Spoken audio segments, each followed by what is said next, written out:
So I know it might have been a good idea at the time, but why the hell did they build a statue of someone throwing a boomerang? They should have just made something normal, like a mermaid statue. Hello and welcome back to Let's Play The Legend of Zelda The Oracle of Ages. I'm Cardboard Lawyer, and on the last episode, we beat the Skull Dungeon, getting us our 4th Essence of Time, which is good, so we're done with the game. Well, games should only have 4 levels. I mean, Majora's Mask only had 4 levels. That's how games work. So in this episode, we're gonna go ahead and go find the 5th dungeon and progress, or actually finish the trade quest, because I think we can finish it up. I just want to make people laugh. There's gotta be an easy way. Give him the cheesy mustache. Yes, we will. What a hilarious mustache. It's a riot. Okay, buddy, I'm gonna teach you the funniest gag I know. So the funniest gag he knows is a bow tie, because, you know, bow ties are hilarious. They're, like, so cool. Like, it's like, whoa, man, that bow tie is so cool, that's hilarious. Oracle of Ages has one of my favorite trade quests, just because the things you get are ridiculous. I mean, for the last item, the guy ripped a mustache off of his face, and we just got an intangible item, a joke, as an item, for this trade quest. But unfortunately, once you get to this part of the game, you can get through this trade quest, pretty quickly, because we're about to get rid of the bow tie, which is a shame that it wasn't with us for very long. But let's go ahead and fulfill its destiny. Who are you? Well, welcome to the darkness of my troubles. I'm so depressed, I want to laugh until I forget everything, then I'd be happy. Tell him the funny joke, and yes, we will. Just like everything in the Oracle universe, we gotta do a funny dance to tell the funny joke, because, you know, the joke is a funny dance, and it uses, like, all of the awkward sprites that Lonk acquires throughout the games, all of his smushing and smashing sprites, and a bunch of his dancing sprites. So, you know, this is just, like, the hilarious. This is the hilarious, just right here. What's that? Oh, that's so funny, I forgot to laugh. Thanks. Thanks to you, I can be as depressed as I want to be. Now you can take any book you want from the bookshelf. So we're gonna go ahead and take the touching book, because it's a sad story. As part of the trade quest, though, you can really, like I said, you can just really, like, just zip through it. Because we're gonna get rid of this touching book almost immediately, because if you remember, Maple wanted a book, and just conveniently, we have enough monsters killed to see Maple. So once we bump into her, it should just, you know, just go through the trade quest thing. We'll drop the book, she'll go, oh, I like books, and she'll pick it up, and then she'll say stuff, and then she'll give us something, and then we can go take that item to the next person, then we'll be done. So she's gonna go ahead and read the book. What? Oh my. Ooh, oh, snip, how touching, and then she gives us the magic ore. It cuts a mean wake. Oh, you game. Game, you so funny. So now she's just gonna fly off, and we're gonna take her magical ore, and then we're gonna move on with our lives. Along with the trade quest, we can whip out, we're whipping out the trade quest, whatever the fuck that means. But we're gonna be getting a lot of heart pieces. This heart piece you can get as soon as you have the feather, because by then you have the bracelet. Normally when I do that chicka chicka chicka thing and wave my hands around, I'm able to get words into my face. But no, once you have the feather, you can go ahead and get that.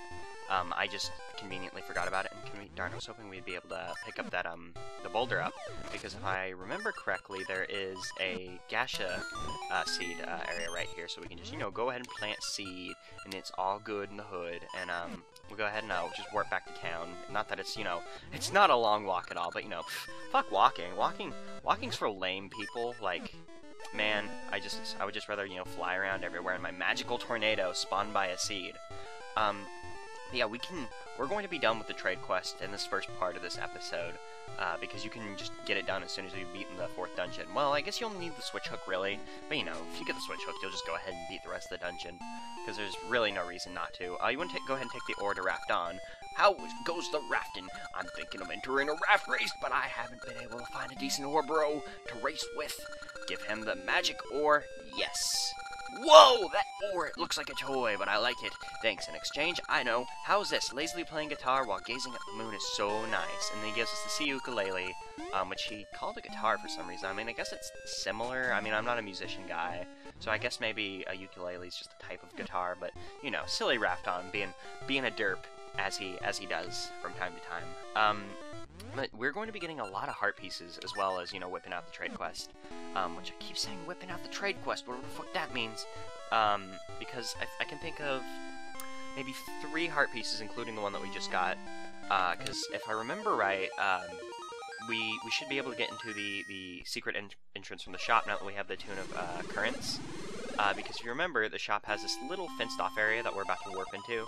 You can't get into this any way but by, you know, going back into the past and then, you know, coming to the future. And I'll have to go ahead and buy that gaseous seed when we get some more money, because unfortunately we won't have enough money, because we have just barely enough, because I went ahead and just ground up some money so we'd be able to afford this heart piece, because I wanted to get the heart piece taken care of. And it looks like they also have the level 2 ring box, which will be nice. We'll have to come back when we get even more money and, you know, take care of that. So, you know, I'll do that some other time, though, because, you know, we were just worried about the heart piece for the moment, because, you know, heart pieces are important, because, you know, they're those lovely, lovely things that make us stronger, and I think we even got a heart container out of that. So, you know, that's just the bee's knees. If bees were to have knees, it would be it. So, you know, heart piece is good, and I can think of one more later on in the episode, which we'll be grabbing. It's not down that hole, though. That hole is just gonna hurt you. To get to the next place for the trade quest, though, you're gonna need your switch hook, which is why you have to wait till now to do it. I mean, I guess you need the cheesy mustache, which will lead you into the 4th dungeon. But this area right here is the area that would be by Yule Graveyard in the present, but in the past, it's just the ocean, because, you know, the ocean is a bit bigger in the past, which is kind of neat. But speaking of the ocean, look, it's an old Zora guy. I mean, he looks more like a slug, but he's actually just a really old Zora. How I miss the smell and sound of the sea, even though I live right next to it. Give him the sea ukulele. Yes, that ukulele has the spirit of the sea in it. That smell, that sound. That's good of you to respect your elders, kids. Kids, he's talking to us, and I guess we're all kids. Well, I guess to him, he's like a really fucking old Zora. I see you're on some sort of adventure. Well, I'll give you something old. This is the hero sword that a great hero gave my ancestors long ago. So here we go, the level 2 noble... Oh, it's broken. Darn. What a silly, silly Zora, giving us a broken sword. We can't use that. Just like in, Seasons, Ages gives you the level 2 sword through the trade quest. But unfortunately, some Zora went and broke it because he's old, and he probably, you know, tried to use it to... I was gonna say put it in a microwave, but I guess, you know, that would have some negative repercussions either way, so, you know, whatever. Silly Zora guy and being silly. Now, why didn't that work? I guess we weren't standing, like, directly in the tornado. I know sometimes that messes up if you try to do it, like, on top of the thingamajig, and it's a shame we can't warp here, in the past, because we're going to have to come, back here in the past, because we need to go back to Restoration Wall to get our broken sword fixed. So I'm going to go ahead and, you know, go through all the little bullshit that we have to do to get through Restoration Wall, and I'll see you guys when we're at Patch's house. Patch, my friend, it's been so long. It's almost been like an entire episode since I've seen you. I mean, we're like best buddies. You're not like this insane guy who does a stupid ceremony. I mean, I guess you get results whenever you try to fix stuff, because, I mean, you, like, actually fix it, but still, you're fucking insane. I mean, really, I mean... Why does he do this? I mean, I guess it's fun for him, but it's, like, bullshit, because... I mean, he's just ramming a cart into our shit if we fuck up. Now, the ceremony to get that fixed is just the same as last time, but now it's a bit harder because there are going to be 8 of these hard hat beetles. Only 4 of them will appear at a time. As you kill them, they respawn. But, you know, it's the same thing as before. It can be a bit harder since there's more of them, and since they respawn, they can kind of sneak up on you if you're not prepared. But, you know, it's the same old song and dance, so if you're able to do the last one, you'll be able to do this one without a problem. And we just knocked a lot of them in there, and hopefully we'll be able to get to the button. Hopefully we weren't able to get to the button. So this is what happens when you fuck up. The cart runs into it and explodes, but it's fine because you'll be like, oh, your stuff survived, even though, you know, a cart just blew up when it hit it. Like, he's not... I guess it's not even just a cart he's running into it. It must have, like, dynamite in it. Well, I guess bombs, but, you know, bombs, dynamite, same thing. Well, they're the same thing to me. They're explodey little things that explode, and that is definitely a sentence. That's how those work. And oh wow, we're gonna get fucked up again. Like I said, this can be a bit hard. I got lucky the first time, to be honest. I guess it's not that hard, but it can be a bit difficult, especially for me, because, you know, I'm a derp. But, you know, you just gotta hit them in. 8 of them. I'm thinking there's 8 of them. There might be more. I'd like to think that there's 8 because it's twice as hard, because it's your second time and that motherfucker just pushed me off the button. Maybe we can get... No, we're not gonna be able to get to it. I tend to play this a bit too cautiously and stand on the button for too long, and then they find a way to weasel around me to be able to knock me off. It's a shame that we weren't able to do that our first time, because if we were able to do it our first time, I've been really proud of myself. I'm like, I've gotten a lot better at this game than I was whenever I was a dumb kid, but, you know, that was too much to hope for. And, oh, we got like 4 of them down at once. That made me feel a little bit better, even though, you know, we're still kind of technically losing, but, you know, whatever. I really like to hit them into this well, I guess not losing, but, you know, we haven't won yet. I really like to hit them into this top corner hole, because, you know, it's more convenient because the button's right there, and, I don't know, that just seems like an obvious thing, just to hit them into the one that's closest to the safety button, so you can just kind of run back if you start getting your ass kicked. But that should do it, because no more respawning. Once none more respawning, that means you've taken out all of the necessary ones to be able to get through. And we've survived his trap once again, so now we will have our level 2 Noble Sword, the Sacred Noble Sword, excuse me. So yeah, now we have the level 2 sword. It's definitely worth your time, even if you had a bit of trouble like I did. I'm hoping there's going to be hearts in here, so we can do our sword beam.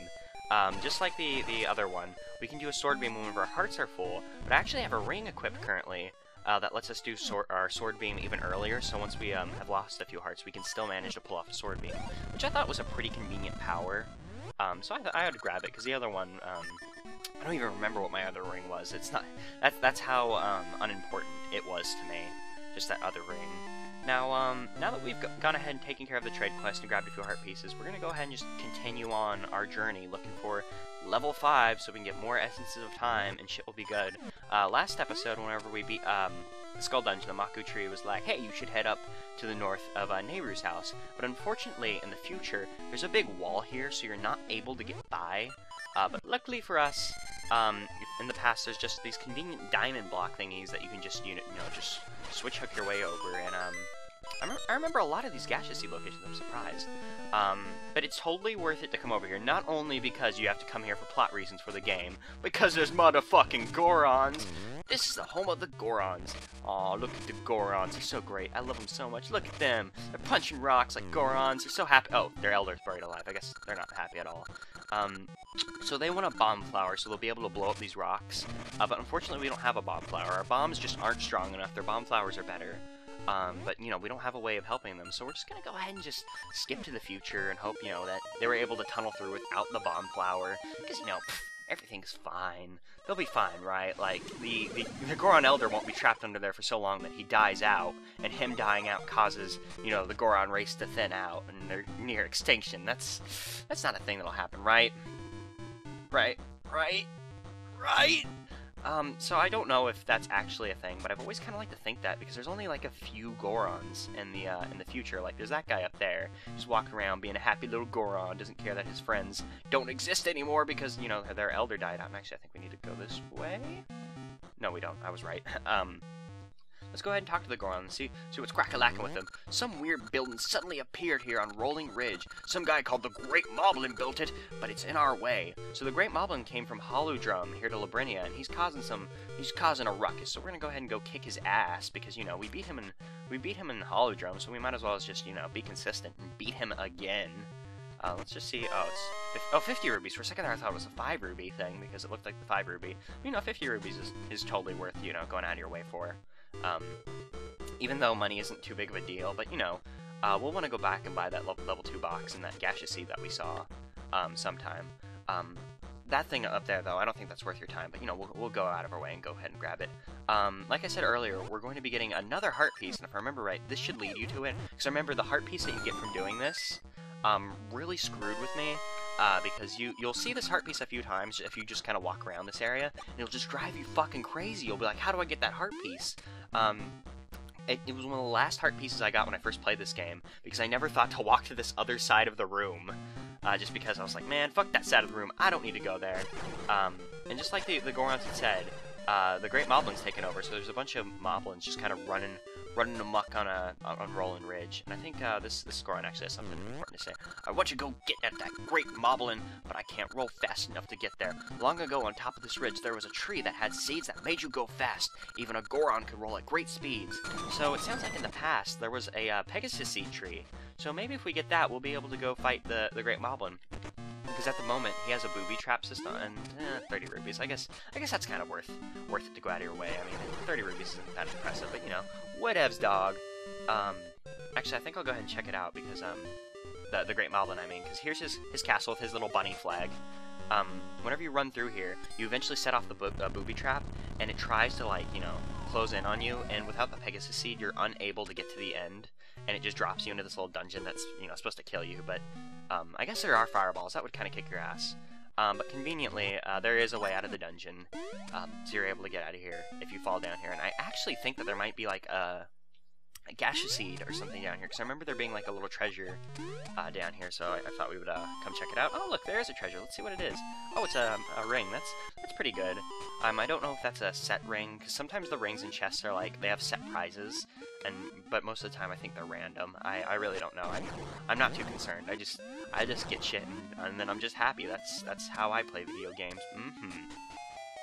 But yeah, this dungeon's a bit bigger than I remember, but, you know, I guess it is a dungeon. He's supposed to keep all the insolent Gorons who try to roll on through his thing.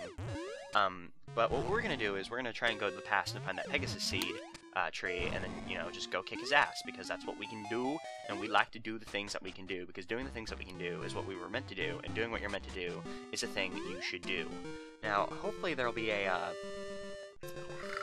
time portal, and I started doing like a blender motion with my finger, and I'm thinking it's just up ahead here, because if I remember this area right, the time portal is underneath a rock, but I think this is a beetle rock. Good. I saw the Moblin whenever we were walking to the rock, which made me think that it was an enemy. I'm glad I did think that. Actually, what's in here? I'm interested. It's just a great fairy. Oh, now she's gonna heal us and waste everybody's time. I mean, I guess I'm grateful for the 3 hearts, but, you know, it's really not worth our time. I'm sorry, Great Fairy, but we just need to get a move on. We need to go back to the past and kick the Great Moblin's ass. We need to get Pegasus seeds, and it will be good. And, you know, hopefully kicking the Great Moblin out would, you know, at least help out the Gorons a little bit. I mean, we weren't able to help them in the past, but, you know, every little bit helps. So we'll do what we can, and oh, it's Maple. Maybe she'll have something neat for us, so let's just go ahead and bump into her. Even though, you know, we have her heart. We've already stolen her heart, we've got her book, and she did not drop anything good. Wow. She might not be dropping anything good because we have the life potion, so we're not seeing any life potions. I don't remember if we have a life potion or not, I'm just assuming we do, because I bumped into her so many fucking times. Well, a fairy, we don't really need it, but, you know, whatevs. But it's weird, she's just not dropping anything good anymore. I guess she's like, I don't want to give you anything else, because you have my heart. But, you know, whatever, we have the Pegasus seeds, so we're gonna go, you know, just challenge the Great Moblin and just kick him out of here, because, you know, he's a jerk, the Gorons don't like him, and an enemy of the Gorons is an enemy of me. Luckily for us, we don't need to go find another time portal, because, you know, we have the Tuna Current, so we can just kind of hop back, which I really like. It's so convenient being able just to hop back and forth without a time portal. So, you know, let's get past his booby trap this time, because this time we should be able to, you know, just break on through, because we have the Pegasus seeds, and I like how they're all out of order, of the order that you get them, no, I was gonna say I think they're in the order that you get them in, seasons, but I don't think that's right either, because I don't know what to think anymore. It doesn't matter, because here is the Great Moblin. Let's see what this jerk has to say. Hey, you're that meddling boy! Well, this time things won't go the way they did in Holodrum. I've gone through great trouble using the bomb flowers I stole from the Gorons. Taste my bombs! Come on, fool! So, I really like this, but this fight isn't the same as the fight in Holodrum. What he does now is he has his minions throw bombs at you, and he throws a big bomb, and then you throw it up at him just to hurt him like the last time. But it doesn't go the same way with, you know, his minions helping, which I like that it's still a similar fight in how you fight him with, you know, the bombs and such, but I like that it's, you know, just tweaked a little bit, so it's not like, this fight again. So it's, you know, at least a little bit new, so it's just not, you know, stale. But, you know, he's still not difficult at all. He'll still, like, run for the bomb and go after it, and I threw that a bit too early. The little bombs that they throw can be a bit annoying, but, you know, just walking back and forth like a figure 8 motion normally works pretty well for me. And I'm thinking that this bomb will be the bomb to kill him. So, you know, let's just bomb him, and that actually fell out of my hand when the bomb hit me. That's pretty cool. I'm glad it didn't explode, though. You think the bomb would explode when another explosion hits it, because that's normally how things work. But, you know, we got... Oh, damn it. I was really hoping that'd be the kill. But, you know, I'm getting rusty at my prediction. Speaking of rusty at prediction, I stopped looking at the screen because my eyes kind of unfocused for a second, and then I forgot to throw it that one time. The other time is just me being a derp. So let's... Oh, come here, bomb. Okay. These guys are really being annoying now because this fight shouldn't take this long. But, you know, whatever. He's the Great Moblin. He should be a bit of a hard fight since, you know, Great Moblin, I guess, is sort of a big deal because Moblins are kind of a big enemy. But, you know, we got him, and he turned to stone just like he did last time. No, it can't be! Why me? And then he runs away like a little sissy again, and all the Gorons are happy for us. Look at all the Gorons. They're so lovely. They're all happy and shit. I don't know who you are or where you're from, but thank you for getting rid of the great Moblin. That wretch was keeping us from growing bomb flowers. Now we can grow bomb flowers without any worries. Take one as a sign of our thanks so we get a bomb flower. How very convenient. Now that I think about it, long ago a young boy saved the Goron Elder. So I never really got this, because I guess maybe killing, like, the second we get the bomb flower, I guess that kind of, you know, gets time to change. I don't know how that happens. Or maybe the Elder was safe all along, and that headcanon that I said earlier, was, you know, overbearing. And now she's like, oh, hey, your name is in Goron past bullshit, so just in case you didn't figure it out already that you need to go give them the bomb flower in the past, I'm telling you now, so go do that. So we'll go ahead and go give her the bomb, or not go give the, we don't want to give the Maka Tree the bomb flower. I mean, she may be our lady, but we don't want to give her a bomb. What would she think? I mean, she'd be like, this is the worst, like, anniversary present ever. I'm a tree. You should have got me, like, fertilizer or something else that trees like. I don't know what trees like, guys. You're gonna have to help me for Valentine's Day. So he's noticed that we have a bomb somehow. He just, like, conveniently, like, turned around and was like, I smell bomb flower. Is that one of the legendary bomb flowers? You can't fool me. That's an unmistakable smell of a bomb flower. Please let me have that bomb flower. No fucking way. This is mine. Okay, you can have it. Thank you. Now we can save the Elder. So they're gonna go ahead and just blow the rock up, which, you know, won't hurt the Elder at all, especially since they're just standing there right next to the explosion. They're still smiling. And I mean, they're Gorons. That's what they do. They just smile forever. Oh, what's wrong, brothers?